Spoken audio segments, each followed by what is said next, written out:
Olá pessoal, saiu então ontem a publicação da Lei 14.442, que converte a medida provisória 1108 e traz outras alterações.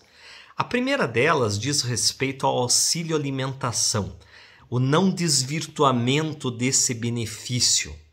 Vejam que o empregador, quando ele fornece aqueles tickets alimentação, ele tem um benefício tributário, que é o PAT, o Programa de Alimentação do Trabalhador, e nesse benefício tributário ele pode deduzir da parcela tributária a despesa em dobro. Então, o que a nova lei diz? Que você não pode desvirtuar esse TIC. E se o empregador contratar uma empresa fornecedora, terceirizada, isso não pode causar prejuízo ao empregado, quanto a prazos mais dilatados, deságios ou algum desconto. Há previsão agora específica de multa administrativa e essas novas regras passam a valer daqui a 14 meses ou se houver um vencimento anterior com o fornecedor. A segunda regra diz respeito ao teletrabalho. O teletrabalho que converte também a medida provisória 1108. Vejam vocês que o artigo 62, inciso 3 da CLT, dizia que o teletrabalhador não tem direito ao regime das horas extras. Mas agora a nova redação desse inciso 3 é de que só empregados em regime de teletrabalho que prestam serviço por produção ou tarefa não submeterão ao regime das horas extras. Então, caso ele seja um teletrabalhador por jornada de trabalho, onde num acordo individual há uma disposição de horário, onde toda manhã o chefe abre, então comece, no final do expediente termina, ou login e senha, ou algum tipo de fiscalização, um controle. Se for uma modalidade de teletrabalho por jornada, ele tem direito a receber as horas extras, se assim as fizer. O terceiro item dessa lei 14.442 é aquela que diz que considera agora trabalho remoto ou teletrabalho a prestação de serviço fora das dependências do empregador, e aqui está a novidade, de maneira preponderante ou não. Então, por mais que ele trabalhe fora da filial, fora da agência, fora da sede da empresa, ainda que de forma preponderante ou não, ainda assim, se ele usar a telemática, as ferramentas tecnológicas, e ainda que ele tenha comparecimento habitual na empresa para atividades específicas, ainda assim não descaracterizará o trabalho na modalidade teletrabalho ou trabalho remoto. Esta modalidade também pode se estender para estagiários e aprendizes, mas ela vai se caracterizar desde que não configure trabalho externo, teleatendimento ou telemarketing, porque aí são regramentos diferentes. Ainda, se quando do teletrabalho, vamos imaginar na época da pandemia, o empregado, quando ele foi alocado para um home office, ele por conta própria mudou de endereço, de localidade na prestação de trabalho, quando ele for retornar por modo presencial, o empregador não terá que pagar nenhuma despesa extra. Por exemplo, vamos imaginar que durante a pandemia ele mudou da cidade de São Paulo para a região metropolitana de São Paulo, São Bernardo. E agora ele diz, bom, estou morando em outra cidade, eu quero um extra aqui, um adicional de transferência, uma despesa extra de transporte. Mas ele mudou porque ele quis. Então agora a nova redação do artigo 75C, parágrafo 3º, diz que, salvo disposição em contrário, o empregador não precisa pagar essa despesa extra. Ainda, o novo artigo 62 traz um parágrafo 5º que, no meu modo de ver, é inconstitucional.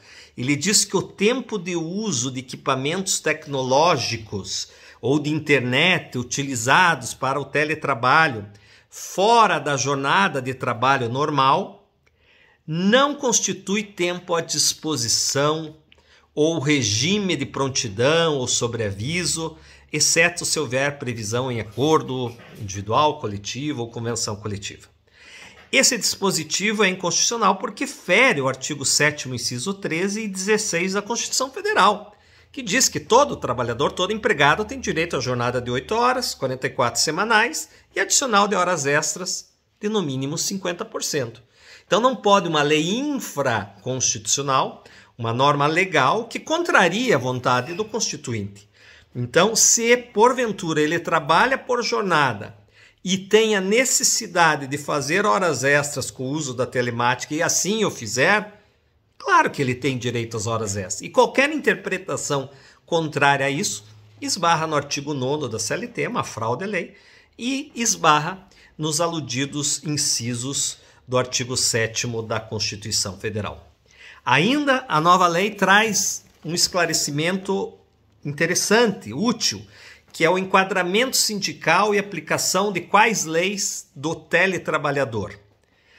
Vejam que agora, pela primeira vez, nós vamos aplicar a lei, as normas coletivas e as leis federais do local territorial, onde ele está lotado. Então vamos imaginar que ele esteja lotado, ele foi contratado na filial Belo Horizonte. Só que ele mora em Curitiba. Ele faz um teletrabalho em Curitiba. Qual norma coletiva, qual convenção coletiva eu vou aplicar? A de Curitiba ou a de Belo Horizonte? É da cidade onde ele está lotado. Se ele está lotado na filial Belo Horizonte, são as normas coletivas de lá. Se ele se mudou para um outro país também e está lotado no Brasil, mudou por conta própria, resolve fazer teletrabalho em Portugal, vai se aplicar as normas de Belo Horizonte no Brasil, porque aqui ele está lotado. Exceto os dispositivos da Lei 7.064 de 82. O que é essa lei específica? É lei específica para empregados contratados ou transferidos para trabalhar no exterior.